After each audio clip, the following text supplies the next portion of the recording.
Le livre intérieur de ces signes inconnus, de signes en relief, semblait-il, que mon attention, explorant mon inconscient, allait chercher, heurter, contourner comme un plongeur qui sonde. Pour sa lecture, personne ne pouvait m'aider d'aucune règle. Cette lecture consistant en un acte de création où nul ne peut nous suppléer, ni même collaborer avec nous. Aussi, combien se détourne de l'écrire? Que de tâches n'assume-t-on pas pour éviter celle-là? Chaque événement, que ce fût l'affaire Dreyfus, que ce fût la guerre, avait fourni d'autres excuses aux écrivains pour ne pas déchiffrer ce livre-là. Ils voulaient assurer le triomphe du droit, refaire l'unité morale de la nation, n'avaient pas le temps de penser à la littérature. Mais ce n'étaient que des excuses, parce qu'ils n'avaient pas, ou plus de génie, c'est-à-dire d'instinct. Car l'instinct dicte le devoir et l'intelligence fournit les prétextes pour l'éluder. Seulement, les excuses ne figurent point dans l'art, les intentions n'y sont pas comptées. À tout moment, l'artiste doit écouter son instinct, ce qui fait que l'art est ce qu'il y a de plus réel, la plus austère école de la vie et le vrai jugement dernier.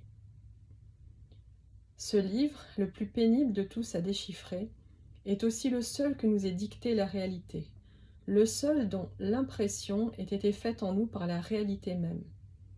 De quelque idée laissée en nous par la vie qu'il s'agisse, sa figure matérielle, trace de l'impression qu'elle nous a faite, est encore le gage de sa vérité nécessaire. Les idées formées par l'intelligence pure n'ont qu'une vérité logique, une vérité possible. Leur élection est arbitraire. Le livre au caractère figuré, non tracé par nous, est notre seul livre. Non que les idées que nous formons ne puissent être justes logiquement, mais nous ne savons pas si elles sont vraies.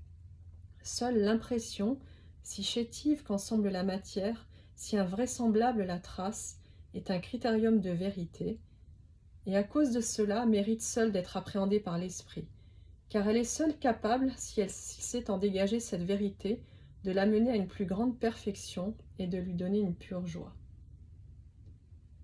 L'impression est pour l'écrivain ce qu'est l'expérimentation pour le savant, avec cette différence que chez le savant, le travail de l'intelligence précède, et chez l'écrivain vient après. Ceux que nous n'avons pas eu à déchiffrer, à éclaircir par notre effort personnel, ce qui était clair avant nous n'est pas à nous. Ne vient de nous-mêmes que ce que nous tirons de l'obscurité qui est en nous et que ne connaissent pas les autres. Et comme l'art recompose exactement la vie, autour de ces vérités qu'on a atteintes en soi-même flotte une atmosphère de poésie, la douceur d'un mystère qui n'est que la pénombre que nous avons traversée.